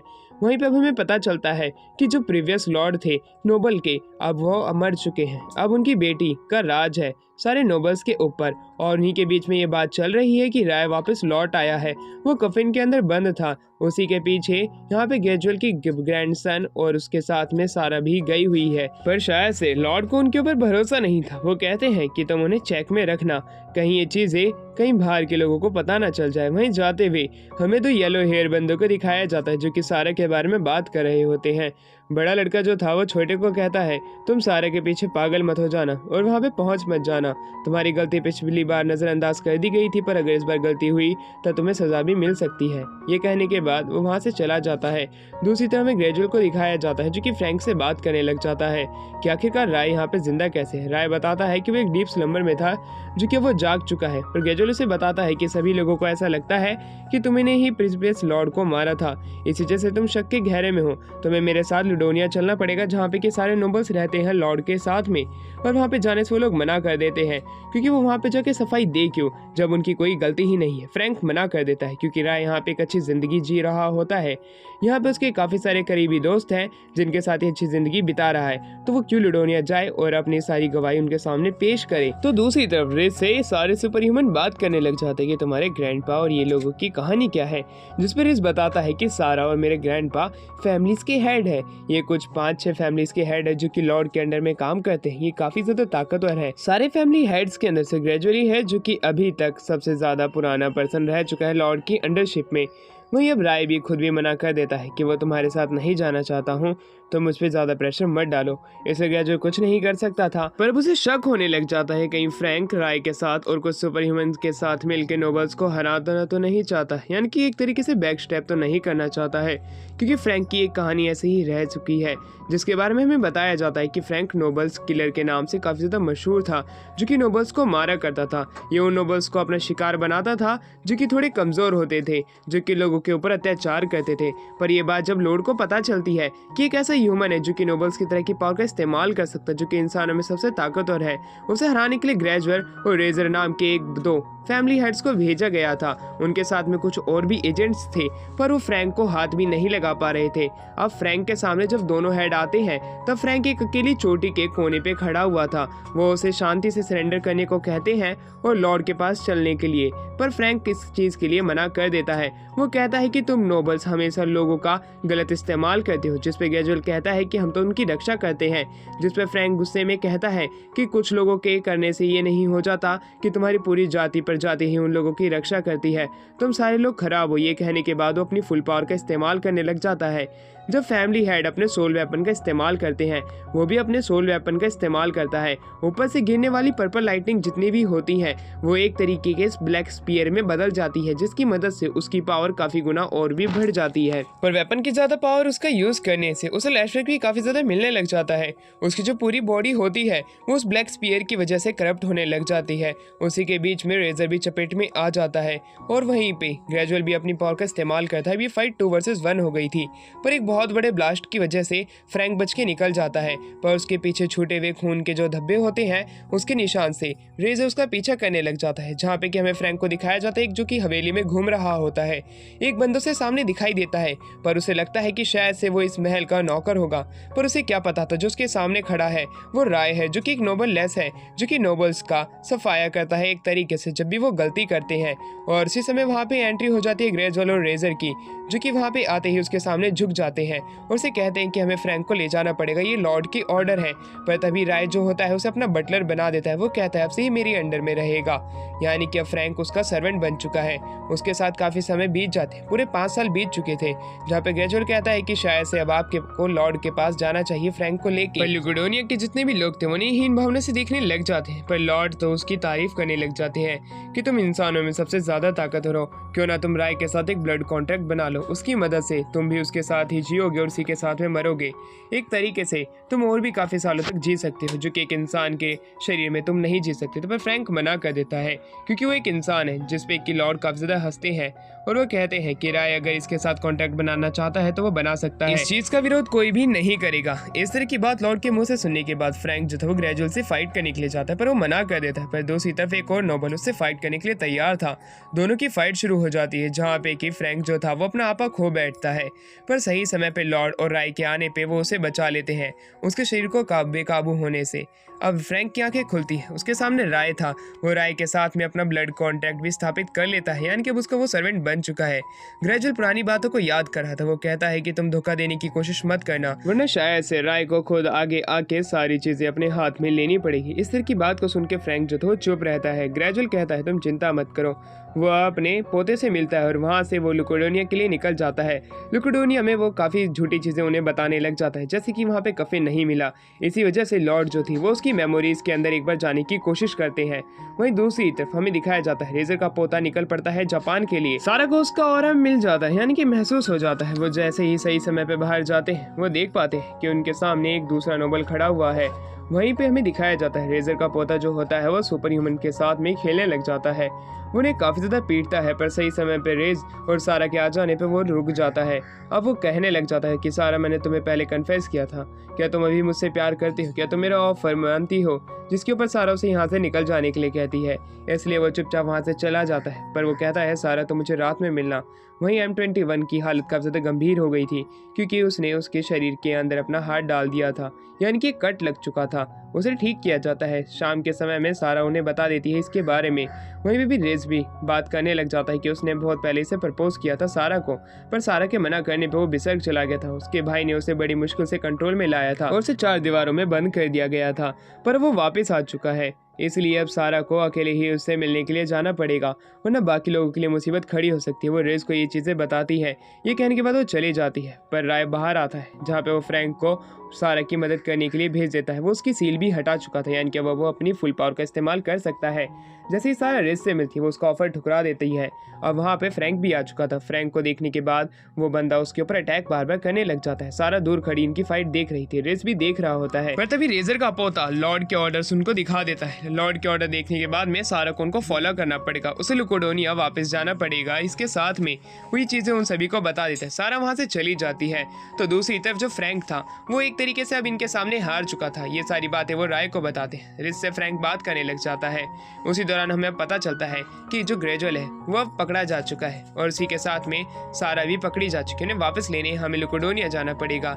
लुकोडोनिया में लॉर्ड को पता चलता है कि जो ग्रेजुअल था उसके साथ में उसके पोते की बेस्ट फ्रेंड यानी कि सारा आ चुकी है, जो कि एक फैमिली लॉर्ड है। वो लोग कहते हैं कि तुम्हें ध्यान देना पड़ेगा। उस कफिन के अंदर से राय निकल चुका है। राय को हमें कंट्रोल में लेना पड़ेगा, कहीं वो हमारे सामने बगावत ना कर दे। वहीं दूसरी तरफ वो सारा से काफी सारी बातें पूछ रही थी। उसका माइंड भी कंट्रोल करने की कोशिश करती है और उसकी मेमोरीज देखने की, पर वो इसमें नाकामयाब होती है। इसलिए अब उसे जेल के अंदर में डालने का ऑर्डर निकल के आता है, जो कि लॉर्ड ने दिया होता है। अब वहीं दूसरी तरफ हमें दिखाया जाता है एक जेट के अंदर रेज और वहाँ पे राय और फ्रैंक जो थे वो लुकोडोनिया के लिए निकल पड़ते हैं सारा और ग्रेजुअल को बचाने के लिए। पर तभी उनका प्लेन क्रैश हो जाता है और वो एक जंगल के रास्ते से होते हुए जा रहे थे, जहाँ पे बाकी लॉर्ड्स को पता चलता है कि एक जो जेट है वो क्रैश हो चुका है। उन्होंने बाकी नाइट्स को भेज दिया होता है वहाँ की तहकीकात करने के लिए। जंगल के अंदर से आते हुए रेस जो था वो कहने लग जाता है कि आखिरकार हम कहाँ जा रहे हैं, जहाँ पे राय उन्हें अपने पुरानी वाली हवेली में लेके आता है, जहाँ पे कि पहले ही पुराने लॉर्ड की एक स्वॉर्ड रखी हुई थी। हमें काफी नाइट्स को दिखाया जाता है जो कि वहाँ पे जमा हो रही थी, पर रेस का नकाब उतर जाता है। नाइट्स उसे पहचान लेते हैं और बगावत की तरह उसे देखने लग जाते हैं। सुपर ह्यूमंस जो थे वो रेस की मदद करने के लिए आगे आते हैं। फिर हमें पता चलता है कि जो वहाँ पे राय है वो उन्हें एक बात बता देता है कि पुराने लॉर्ड को मारने के लिए मुझे ही गवाह ठहराया गया है, यानी कि वो लोगों का संदेह मेरे ऊपर है, इसलिए तुम अगर मेरे साथ रहोगे तो तुम मारे जाओगे। इस पे M21 कहता है कि लॉर्ड हमारी ही आपने जान पहले भी बचाई थी, मैं आपको धोखा नहीं दे सकता हूँ। वहीं दूसरी तरफ उसे याद आने लग जाता है राय को कि पुराने लॉर्ड ने कहा था तुम्हारे यार आगे जाके अच्छे यार बनेंगे। वहीं दूसरी तरफ हमें दिखाया जाता है लॉर्ड के सामने कि ये बात फैल जाती है कि राय यहाँ पे आ चुका है। ये बात सुनने के बाद में लॉर्ड ऑर्डर दे देते हैं कि जो कोई भी राय को देखे उसे जल्द से जल्द पकड़ के यहाँ पे लेके आया जाएगा। वो ग्रेजुअल के पास में जाती है और वो कहती है ग्रेजुअल तुमने काफ़ी सारी बगावत करने की कोशिश तो की, तुमने सच मुझसे छुपाने की कोशिश की, इसलिए मैं तुम्हारी फैमिली हेड की पोजीशन तुमसे छीनती हूँ। ये कहने के बाद वो अपनी सीट पे आती है और कहती है राय को अब हमें जल्द से जल्द पकड़ना पड़ेगा। वहीं दूसरी तरफ सारा को जब ये बात पता चलती है कि ग्रेजुअल को डीप स्लंबर में डाला जाएगा, वो गुस्से में थी। रिजूर M21 को चारा बनाया जाता है। राय ने उन्हें चारा बनाया था जिसकी मदद से वो लोग काफी लोगों का ध्यान अपनी तरफ आकर्षित करें और वो लोग महल की तरफ आसानी से बढ़ जाए जो कि लुकोडोनिया में है। अब हमें दिखाया जाता है कि वहाँ पे वही बंदा आ जाता है जो कि सारा को लेके गया था। वो जैसे ही वहाँ पे आता है वो उनसे फाइट करने के लिए तैयार था। सारा के भी सामने एक फैमिली हेड आती है जो कि अपनी विच स्टाफ को बाहर निकाल लेती है, क्योंकि सारा ने भी अपने डिवाइन वेपन को वहाँ पे समन कर लिया था जिसकी मदद से वो उसे एक अच्छी फाइट कर सकती है। दोनों लोग अब आपस में फाइट करने के लिए पूरे तरीके से तैयार थे। वहाँ पे हमें दिखाया जाता है कि जो रेजर का पोता है वो रेस से फाइट करने के लिए तैयार तो था, पर रेस को आगे भेजे जाने की बात होने लग जाती है क्योंकि M21 उससे खुद फाइट करना चाहता है। ऐसा ही होता है। M21 के साथ में बाकी के सुपर ह्यूमंस भी थे जिन्होंने डी पिल का इस्तेमाल किया था। रेस आगे बढ़ने लग जाता है क्योंकि अब वो जान चुका था कि वो लोग उसे निपट लेंगे। वहीं दूसरी तरफ हमें दिखाया जाता है M21 जो था वो रेजल के पोते से बिल्कुल भी फाइट नहीं कर पा रहा था। राय और फ्रैंक भी दूर से देख रहे होते हैं। अब हमें दिखाया जाता है सारा को। सारा अपने सोल वेपन से वहाँ पे एक फैमिली हेड को हराने की अपनी पूरी कोशिश कर रही थी, पर उसकी कोशिश नाकामयाब कोशिश थी। अब हमें दूसरी तरफ रेजर के और भी पोतों को दिखाया जाता है जो कि रेस के रास्ते में आ चुके थे। वो रेस को रोकना चाहते थे, पर रेस की उनसे पहले से ही एक अच्छी बातचीत थी। वहीं दूसरी तरफ रेजर का एक और पोता जो कि M21 से फाइट कर रहा था वो बाकी के सुपर ह्यूमन से भी एक अच्छी टक्कर ले रहा होता है। वो लोग जिन्होंने की डी पिल का इस्तेमाल किया है उन लोगों से वो अपने सोल वेपन को बाहर निकाल लेता है, पर वहीं दूसरी तरफ वहाँ पे इलेक्ट्रोमैग्नेटिक फील्ड नीचे बैठी हुई थी कोई भी गोली वहां से जाती उससे उसे इलेक्ट्रिक शॉक लगता। ये सारा काम पर्पल का था। पर्पल ने ही आइडिया सुझाया था, पर वहीं M21 से आगे आने के लिए कहता है, जानते हुए भी। इसी वजह से अब वो बंदा और भी ज्यादा पागल यानी कि गुस्से में आ जाता है। वो बेसर्क हो चुका था। वो उन लोगों से कैसे ना कैसे करके कितनी ही हद तक गिर के फाइट करना चाहता था। दूर खड़ा राय ये देख लेता है। वो फ्रैंक को आगे जाने के लिए कहता है, उन लोगों को बचाने के लिए। अब हमें रेस को दिखाया जाता है जो कि रेजर के सबसे बड़े पोते के सामने खड़ा था। वहीं पे वो कहने लग जाता है कि अगर तुम हमारे साथ चल लेते हो तो तुम्हें बस लुगोडोनिया में ही खड़ा रहना पड़ेगा। वैसे भी अब तुम फैमिली हेड बनने वाले हो। तुम्हारे पहले ही दादा को उन लोगों ने बंदी बना लिया है। उसकी इस तरह की बात को सुनकर रेस काफी ज्यादा गुस्से में था। वो कहने लग जाता है, तुम मेरे रास्ते से हट जाओ वरना हमारी जो दोस्ती है वो बिल्कुल मिट्टी में मिल जाएगी। और उसकी बात सुने बगैर दोनों की फाइट शुरू हो जाती है, जहाँ पे कि रेजर का जो सबसे बड़ा पोता था वो अपने अटैक को कम से कम इस्तेमाल करने की कोशिश करता है। तो दूसरी तरफ M21 के पास में जो रेजर का सबसे छोटा पोता था वो M21 को काफी ज्यादा चोट पहुंचाने लग जाता है। सारे सुपर ह्यूमन ये होता हुआ देख रहे थे। वो उसके सामने कुछ भी नहीं थे क्योंकि वो एक प्योर ब्लड है नोबल्स का, इस वजह से वो ताकतवर है। जैसे ही वो टोका को मारने के लिए जाता है M21 उसका पांव पकड़ लेता है। ये देखने के बाद में उसका दिमाग वापस से हिल जाता है। वो काफी ज्यादा गुस्से में था, पर तभी वहाँ पे उसका बड़ा भाई आ जाता है जो कि मिडिल चिल्ड्रन था। तो दूसरी तरफ फ्रैंक भी वहाँ पे आ चुका था। फ्रैंक को देखने के बाद वो लोग कहते हैं कि मुझे बाकी लोगों से ज्यादा ताकतवर लग रहा है। उसकी बात को फ्रैंक जुठान सुना कर देता है। फ्रैंक का एक अलग ही ऑरा था, उसका एटीट्यूड था। सामने खड़ा हुआ बंदा जो कि अब वहाँ पे फैमिली हेड बन चुका है, वो अपने सोल वेपन को निकालता है। दूसरी तरफ इस बार ये करंट लॉर्ड को हमें दिखाया जाता है जो कि प्रीवियस लॉर्ड के पास जाते हैं और कहते हैं, आपकी मौत जिसने भी ली है मैं उसका बदला जरूर लेके रहूंगी। वो अपने बाकी सर्वेंट्स को भी उससे फाइट करने के लिए भेज देती है राय से। तो दूसरी तरफ हमें दिखाया जाता है फ्रैंक से जब फैमिली हेड करंट का रेजर की फैमिली का हेड जो फाइट कर रहा था वो उसके सामने कमजोर पड़ता हुआ दिखाई दे रहा था। फ्रैंक अपनी फुल पावर का इस्तेमाल किए बगैर ही एक अच्छी टक्कर वहां पे उन्हें दे रहा था, पर हमें दिखाया जाता है रेजर का सबसे छोटा पोता स्नीक अटैक उनके साथियों पे करता है। इसी से फ्रैंक उसे रोकने के लिए आगे आता है। इसलिए रेजर का सबसे बड़ा जो पोता था वो खुद को इंजर्ड कर लेता है एक बराबरी टक्कर रखने के लिए। रेज भी बेहोश हो चुका था अपनी फाइट से, इसलिए वहां पे जो उससे फाइट कर रहा था वो उसे संभालता है और उसे सुरक्षित रखता है। तो दूसरी तरफ ग्रेजुअल जो था वो सारा के साथ में था। वहाँ पे अब वो दोनों घुटने झुका के बैठे हुए थे, जहाँ पे कि लॉर्ड उनकी बेइज्जती करने लग जाती कि उसने राय के साथ मिलने की कोशिश की जिसने कि प्रीवियस लॉर्ड को धोखा दिया था। जिसके ऊपर ग्रेजुअल कहने लग जाता है कि लॉर्ड मैं पुरानी बातों को चुप बैठे सुन रहा था, पर मैं जानता हूँ कि राय को प्रीवियस लॉर्ड बनाना चाहते थे, पर ये आपकी ही वजह से वो लॉर्ड नहीं बन पाए। तुम्हारी ही इसमें साजिश है। और वैसे भी तुम लोग नहीं जानते प्रीवियस ह्यूमन रेस का जो सबसे ताकतवर सर्वेंट था वो राय की मदद कर रहा है, यानी कि वो फ्रैंक की ही बात कर रहे होते हैं। तो दूसरी तरफ फ्रैंक जो था वो रेजर के जितने ही पोते थे उन सभी के ऊपर काफी ज्यादा भारी पड़ रहा होता है। रेजर का पोता डिवाइन वेपन्स को मर्ज करने की बात करने लग जाता है जो कि उनके हाथ में होते हैं, पर सबसे बड़ा बेटा मना कर देता है क्योंकि अगर उन्होंने ये वेपन मर्ज किए तो शायद से वो अपने फादर की वो रिक्वेस्ट तोड़ देंगे जिसके वजह सोल वेपन अलग अलग हुए थे। वहीं दूसरी तरफ करंट लॉर्ड जो थे वो ग्रेजुअल के ऊपर गुस्सा होने लग जाते हैं कि आखिर वकार वो क्या क्या बक रहा है। जिसमें ग्रेजुअल कहता है कि सारे लॉर्ड्स को पता है कि मैं क्या कहने की कोशिश कर रहा हूँ। जब से प्रीवियस लॉर्ड और राय जब से गए हैं, जब से ही हमारे लुकोडोनिया काफी ज्यादा पीछे हो चुका है। जिस हिसाब से तरक्की कर रहा था, जिस हिसाब से ये लोगों की मदद कर रहा था, अब ये उस रास्ते पे नहीं चलता है। ये सिर्फ अपने ही फायदे देखने लग जाता है। इस तरह की बात को सुन के तो करंट लॉर्ड को भी गुस्सा आने लग जाता है कि ये उसके राज्य पे राज करने की चीजों को बुरा भला बता रहा है। सारे लॉर्ड उसके ऊपर गुस्सा थे, पर करंट लॉर्ड जो थे वो उसे कुछ भी नहीं कहते हैं। वो बस गुस्से में उसकी तरफ देखने लग जाते हैं। वो कहते हैं कि शायद सिर्फ तुम्हें डीप स्लम्बर में जाना पड़ेगा, पर तभी वहाँ पे राय आ जाता है। राय के वहाँ पे आते ही हर कोई उसे देखने लग जाता है। राय जैसे ही वहाँ पे आता है वो कहता है तुम मुझसे फाइट मत करो। उसी बीच में हमें एक और फैमिली हेड को दिखाया जाता है जो कि ताकतवर लग रहा था। वो राय के ऊपर अटैक करता है पर उसका कुछ भी असर नहीं था। राय बड़े ही आसानी से उसके सारे अटैक को डॉज कर लेता है। बाकी के फैमिली हेड भी जो थे वो एक एक करके उससे फाइट करने की तैयारी बना चुके थे। कोई अपने सोल वेपन से फाइट करता, कोई अपनी ब्रूट स्ट्रेंथ से, पर सभी को टक्कर देते हुए राय जो था उन सभी को हराने लग जाता है। वो कहता है कि अब मुझे लगता नहीं कि तुम सभी को मुझसे फाइट करनी चाहिए क्योंकि करंट लॉर्ड को ही मुझसे आगे आना चाहिए। पर उसका जो सर्वेंट था वो अपने मैजिक स्पेल का इस्तेमाल करता है। वो उससे राय को श्रिंक करने की कोशिश करने लग जाता है उसके बनाए हुए एक डोम के अंदर, पर उसके डोम का असर राय के ऊपर नहीं होता है। वो जैसे जैसे डोम छोटा हो रहा था वो जैसे ही राय को टच करता है वैसे वो डोम फट जाता है। राय अपने माइंड कंट्रोल की पावर का इस्तेमाल करके उन्हें झुका देता है। इस बार के करंट लॉर्ड भी उसके सामने नहीं झुक पाए थे, पर बाकी के फैमिली हेड झुक चुके थे। ग्रेजुअल बताता है कि राय को नोबलेस कहा जाता है, एक तरीके से गार्डियन है जो कि लॉर्ड और फैमिली लॉर्ड को सजा देने के लिए यहाँ पे आया हुआ है। इस तरह के नोबललेस लोगों को ही सबसे ताकतवर माना जाता है नोबल्स के अंदर में। अब जो अभी के करंट लॉर्ड थे वो आगे जाके उससे फाइट करने की कोशिश करते हैं बाकी के फैमिली हेड को बचाते हुए, पर शायद से उसका वहाँ पे आना किसी काम का नहीं था क्योंकि बड़ी ही आसानी से राय ने उसके अटैक को आराम से रोक लिया था। पर तभी बाकी के जितने भी नोबल्स होते हैं वो सभी अपने घुटनों पे आ जाते हैं क्योंकि दूसरी तरफ हमें दिखाया जाता है कि इस बार के करंट लॉर्ड ने अपने फादर की स्वॉर्ड का इस्तेमाल किया, पर उसकी भी स्वॉर्ड को वो भी रोक लेता है राय और उसे पीछे धक्का दे देता है। राय कहता है अगर तुम अपनी फैमिली की सीक्रेट टेक्निक का इस्तेमाल करोगी तभी शायद से तुम मुझे हरा सकती हो, वरना मुझे लगता नहीं तुम मुझे हरा पाओगी। वहीं बाकी के जितने भी लॉर्ड थे वो देख लेते हैं कि अभी करंट लॉर्ड को काफी ज्यादा दिक्कतें आ रही हैं राय से फाइट करने में, इसलिए वो खुद आगे जाके उससे फाइट करने के लिए तैयार हो जाते हैं। वो करंट लॉर्ड के सामने खड़े थे।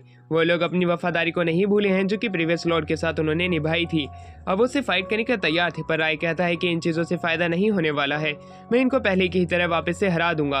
पर इस बार के जितने भी फैमिली लॉर्ड थे वो कहते हैं कि जब तक कि तुम हमें नहीं हरा देते करंट लॉर्ड के पास तुम नहीं जा पाओगे। पर वो वहाँ पे क्या होता है, राय जितने भी लॉर्ड्स थे उन सभी को अपने एक ही हाथ के मुक्के से दूर फेंक रहा होता है। जो कोई भी उसके पास आता उसे 10 कदम दूर फेंक देता। अब जो करंट लॉर्ड था वो काफी ज्यादा डर जाता है उसके सामने। राय कहता है तुम अपनी टेक्निक का इस्तेमाल करो वरना तुम मारे जाओगे। वो अपनी ब्लड मैनिपुलेशन टेक्निक का इस्तेमाल करता है, आसपास जितना भी खून था वो उसे एयर के अंदर फैला देता है और उसी की ही मदद से जो करंट का सिटी लॉर्ड था वो भी अपनी फुल पावर का इस्तेमाल कर पाता है। अब दोनों की पावर जब आपस में टकराती है तब एक बहुत बड़ा ब्लास्ट होता है, उसी बीच में करंट लॉर्ड बेहोश हो जाते हैं। राय भी बेहोश हो चुका था। जब दोनों ही बेहोश हो चुके थे पर दूसरी तरफ राय उससे पहले खड़ा हो उठता है और वो कहता है कि शायद से तुम लोग गलत आदमी को पकड़ रहे हो क्योंकि मैं वो नहीं हूँ जिसने कि तुम्हारे लॉर्ड को मारा था। ये बात जान के वो खुद हैरान हो जाते हैं। उसी का सबूत दिखाते हुए राय जो था वो असली स्वॉर्ड निकालता है जो कि प्रीवियस लॉर्ड की थी, जो कि उसके मेंशन में रखी थी जब दोनों स्वॉर्ड आपस में मर्ज होती है, जो कि इस बार करंट लॉर्ड के पास भी थी। अब हमें प्रीवियस लॉर्ड की एक झलक दिखाई जाती है जो कि वहाँ पे आती है और खुद का जितना भी किया कराया था काम वो सारा एक्सेप्ट करने लग जाता है, जैसे कि उसने खुद को खुद ही मारा था क्योंकि वो और जीना नहीं चाहता था। उसे जीते हुए काफी साल बीत चुके थे पर वो चाहता था कि राय यहाँ का लॉर्ड बने, पर अगर उसकी बेटी लॉर्ड बनना चाहती है तब वो उसको इनकार नहीं कर सकता है। और ये सारी बातें ग्रेजुअल को भी बताई गई थी क्योंकि ग्रेजुअल भी उसके साथ में गया था। ग्रेजुअल ये चीजें एक्सेप्ट करता है और सारी कहानी बताने लग जाता है कि जो लॉर्ड थे उन्होंने मुझे बुलाया था, वो डीप स्लम्बर में जाना चाहते थे, ये रीइंकार्नेशन की साइकिल से परे। पर हमें क्या पता था इस बार के जितनी भी जनरेशन के लॉर्ड होने वाले थे वो खराब होने वाले थे, उनकी देखभाल के लिए ही मुझे यहाँ पे भेजा गया था, इसी वजह से मैं मरा नहीं था। ये बात जान के इस बार के लॉर्ड खुद भी हैरान हो जाती हैं कि आखिरकार मेरे फादर ने ऐसा क्यों किया।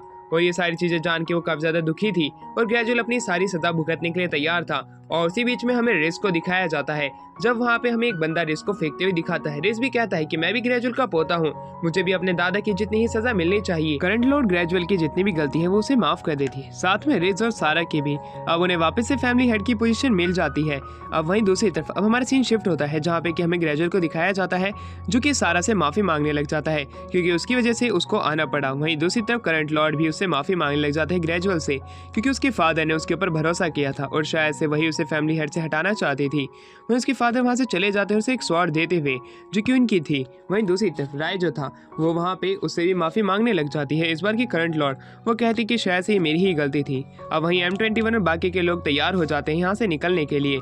अब हमारा सीन शिफ्ट होता है जहाँ पे कि अब हमें दिखाया जाता है बाहर, जहाँ पे कि करंट लॉर्ड जो थे वो वहाँ पे आते हैं, राय से माफी मांगने लग जाते हैं क्योंकि जितनी भी मेरी प्रीवियस गलती थी उसकी वजह से शायद से तुम्हें जाना पड़ा।